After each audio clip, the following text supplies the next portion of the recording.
रज़ा भाई, आपने ये देखा ये जो आज हुआ है रज्जू भट्ट का मामला, जो अदालत के हाथे में उसके साथ किया गया है। मतलब आप ये अंदाज़ा लगा लें कि हर किसी के इख्तलाफात अपनी जगह, लेकिन जो मामला हर किसी के साथ पेश आ रहे हैं, क्या ये जायज़ है? आप इसको क्या समझते हैं, कैसे लेकर डील करना चाहिए था? यार आई गेस ये फर्स्ट इंसिडेंट है जिधर मुझे रज्जू भट्ट के लिए अफसोस फील हो रहा है। आई मीन इससे पहले जो भी इंसिडेंट हुआ उसमें उसकी गलती थी, बट ये एक ऐसा एक वाकया है कि हमारी कौम के लिए कि एक बड़ा ही एक अफसोसनाक वाकया। आई मीन आप देखिए ना कि एक मॉब बनकर उस बंदे को मार रहा है। कौन मार रहा है? लॉयर्स, वकील, वो लोग जिन्होंने आम इंसानों को इंसाफ दिलवाना है अदालतों से।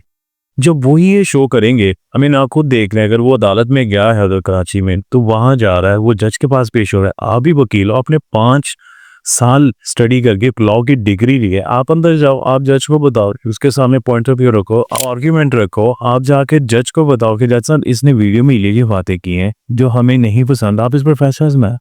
और आप एक वकील बनकर बजाय ये करने के आप एक मॉब मॉब इकट्ठा करके आप उसको जाके मार रहे हो, गुंडागर्दी कर रहे हो। आई मीन आप खुद देखे हैं, आप एक अदलिया का स्टेक होल्डर है। लॉयर क्या होता है? एक स्टेक होल्डर होता है, उसने एक आम इंसान को उसने उसको इंसाफ दिलवाना है। जब एक वकील जो खुद 5 साल पढ़ के लॉ उसने डिग्री हासिल की है और वो मॉब में बना तो लोगों को मार रहा है, उसको पीट रहा है, तो आम बंदे को क्या पैगाम जाएगा? ठीक है, तो दोनों बहुत गलत वाकया है। और फिर अदलिया तो हमारी, हमें क्या ही कहूँ कि अल्लाह यही बेहतर करे। और ये दुख हुआ कि वो वकील अगेन जिन्होंने आम इंसानों को इंसाफ दिलाना है, जब वोट के लोगों को मारेंगे तो आम इंसान क्या करेगा? बस यही कहूँगा कि अल्लाह ही हाफिज़ अल्लाह। और ऑब्वियसली इस चीज़ को जितना मर्जी कंडेम किया जाए, उतना ही कहा।